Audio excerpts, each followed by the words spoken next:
O ministro Fernando Haddad sai em defesa da implementação de regras contra os supersalários no funcionalismo público. De volta a Brasília, André Anelli aqui com a gente. Ele reconheceu que existem obstáculos para avançar com essa pauta antiga no Congresso Nacional. Não é isso, André? Obstáculos políticos, né, Tiago? O ministro da Fazenda, Fernando Haddad, ele reclamou de decisões judiciais que, segundo ele, têm permitido que servidores do judiciário recebam valores acima do teto constitucional fixado em cerca de R$46 mil por mês. Haddad afirmou que o limite salarial, que tem como base o rendimento bruto dos ministros do STF, não é respeitado de maneira uniforme entre os três poderes. Pega o caso dos supersalários. Sim, eu sou formado em Direito, tenho a minha OAB. Quando eu leio a Constituição, ela é clara sobre o teto salarial, o teto do funcionalismo. Mas aí vale só para o Executivo. Qual foi o presidente que mandou uma lei para o Congresso tratando da Previdência dos militares? Nenhum, só o presidente Lula.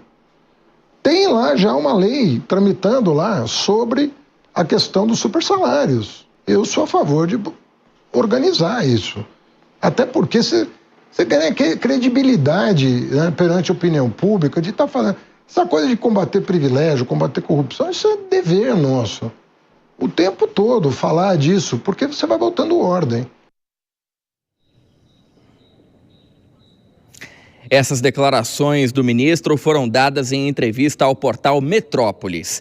Haddad mencionou que existem iniciativas no Congresso Nacional para resolver essa questão, incluindo propostas para cortar os chamados penduricalhos e também benefícios que elevam esses vencimentos acima do teto constitucional. Mas o ministro afirmou que é difícil para um poder, segundo ele, o executivo, diante de outros dois, enfrentar temas como esse. Tiago. Pois é, a gente falava muito da resistência do Congresso Nacional.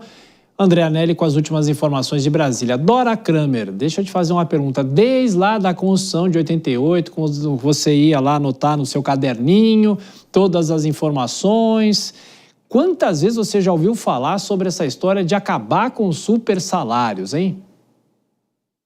Menino, perdi a conta, né? Porque é uma questão que é muito falada, é muito defendida, mas, de outro lado, é um assunto que tem um lobby contrário super poderoso, porque exatamente quem é beneficiado pelos altos salários é gente que tem poder de voz, que tem poder de mobilização e tem poder de não fazer andar esse tipo de proposta. O ministro Haddad tem razão e ele não está falando isso hoje porque ele pode ser candidato, não. Durante o governo todo, ele, como ministro da Fazenda, fez a defesa dessa pauta. Agora, eu não sei em que momento, o que vai precisar acontecer nesse país para essa pauta andar, porque é algo absolutamente encruado, exatamente por força do lobby de quem é beneficiado. Porque você não vê, Tiago, não é a quem não tem capacidade de influência, que tem super salário, né? Exatamente quem tem a capacidade de influência que tem esse privilégio, isso não é nenhum benefício, e não quer acabar com ele. Então, eu não vislumbro no horizonte uma possibilidade de isso ser consertado. O que precisa é uma das graves distorções do país, mas ela se junta, se alia a outra grave distorção, que é o poder de influência de determinados setores para não fazer as coisas andarem. Curioso, né, Vilela, que essa discussão, pelo menos publicamente, não tem cor partidária, porque todo mundo defende. Se o político vai num debate eleitoral, ele vai falar o que você vai fazer em relação aos supersalários. Ele vai criticar os supersalários. Mas o próprio André cita que o Congresso Nacional sempre foi muito resistente, não só o Congresso, né? Pois é, Collor nos anos 80 já falava em acabar com os marajás, né, que ganhavam muito e faziam pouco.